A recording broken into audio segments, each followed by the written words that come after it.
आदरणीय अध्यक्ष जी, हमारा तीसरा कार्यकाल बहुत बड़े फैसलों का होगा।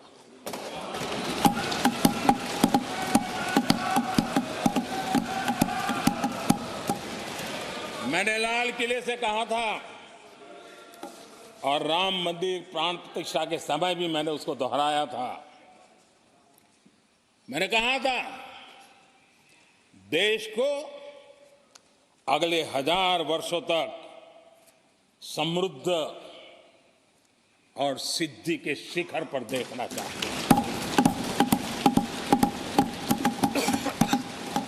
तीसरा कार्यकाल अगले 1000 वर्षों के लिए एक मजबूत नींव रखने का कार्यकाल होगा।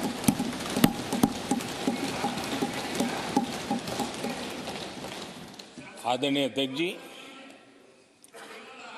मैं भारतवासियों के लिए, उनके भविष्य के लिए बहुत ही विश्वास से भरा हुआ हूं। मेरा देश के 140 करोड़ नागरिकों के सामर्थ्य पर अपार भरोसा है। मेरा बहुत विश्वास है।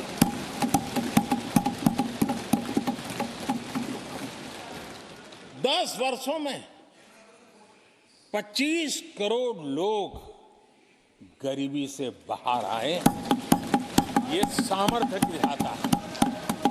आदरणीय अध्यक्ष जी, मैंने हमेशा कहा है कि गरीब को अगर साधन मिले, गरीब को अगर संसाधन मिले, गरीब को अगर स्वाभिमान मिले, तो हमारा गरीब गरीबी को परास्त करने का सामर्थ्य रखता है। और हमने वो रास्ता चुना और मेरे गरीब भाइयों ने गरीबी को परास्त करके दिखाया है।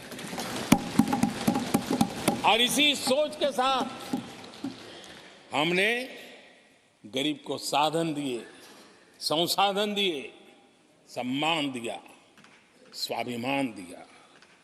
50 करोड़ गरीबों के पास आज बैंक खाता है।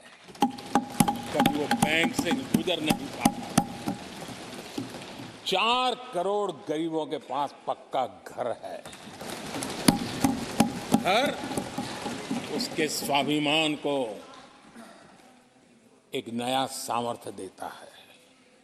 11 करोड़ से अधिक परिवारों को पीने का शुद्ध जल पानी नल से मिल रहा है। 55 करोड़ से अधिक गरीबों को आयुष्मान भारत कार्ड मिला है। घर में कोई भी बीमारी आ जाए, उस बीमारी के कारण फिर से वो गरीबी की तरफ लुढ़क ना जाए, उसको भरोसा है कितनी भी बीमारी क्यों ना आ जाए, मोदी बैठा है। 80 करोड़ लोगों को मुफ्त अनाज की सुविधा दी गई है। आदरणीय अध्यक्ष जी, मोदी ने उनको पूछा जिनको पहले कोई पूछता तक नहीं था।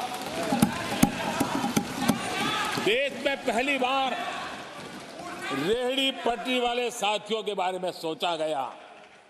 पीएम स्वनिधि योजना से आज वो ब्याज के चक्कर से बाहर निकले, बैंक से पैसे लेकर अपने कारोबार को बढ़ा रहे हैं।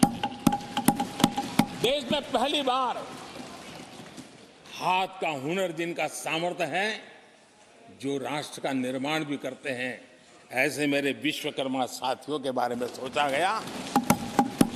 उनको आधुनिक टूल, आधुनिक ट्रेनिंग, पैसों की मदद, विश्व एक मार्केट उनके लिए खुल जाए, ये मेरे विश्वकर्मा भाइयों के लिए हमने कहा। देश में पहली बार पीवीटीजी यानी जनजातियों में भी अति पिछड़े जो हमारे भाई बहन हैं, संख्या बहुत कम है, वोट के हिसाब से किसी को नजर नहीं जाती। हम वोट से परे हैं, हम दिलों से जुड़े हैं। और इसलिए पीवीटीजी जातियों के लिए पीएम जनमन योजना बना करके उनके कल्याण का मिशन मोड में काम उठाया है। इतना ही नहीं,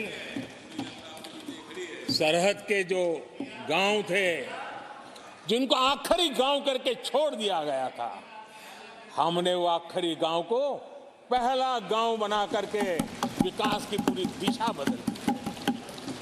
आदरणीय अध्यक्ष जी, मैं जब बार बार मिलेट्स की वकालत करता, मिलेट्स की दुनिया के अंदर जाकर के चर्चा करता हूं, G20 के देशों को लोगों के सामने गर्व के साथ मिलेट्स परोसता हूं, उसके पीछे मेरे दिल में 3 करोड़ से ज्यादा मेरे छोटे किसान हैं जो मिलेट्स की खेती करते हैं। इनका कल्याण, इससे हम जुड़े हुए हैं।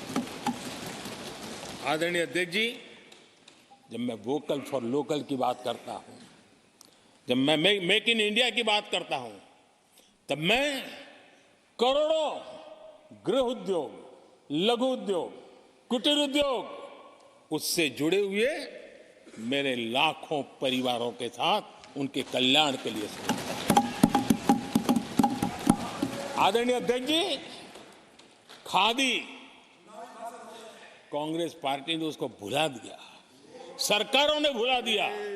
आज मैं खादी के ताकत देने में सफलतापूर्वक आगे बढ़ा हूं, क्योंकि खादी के साथ, हैंडलूम के साथ करोड़ों बुनकरों की जिंदगी लगी हुई है।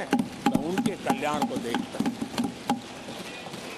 आदरणीय अध्यक्ष जी, हमारी सरकार हर कोने में गरीबी को निकालने के लिए, गरीब को समृद्ध बनाने के लिए अनेक विविध प्रयासों को कर रही है। जिनके लिए वोट बैंक ही था, उनके लिए उनका कल्याण संभव नहीं था। हमारे लिए उनका कल्याण राष्ट्र का कल्याण है और इसलिए हम उसी रास्ते पर चल पड़े।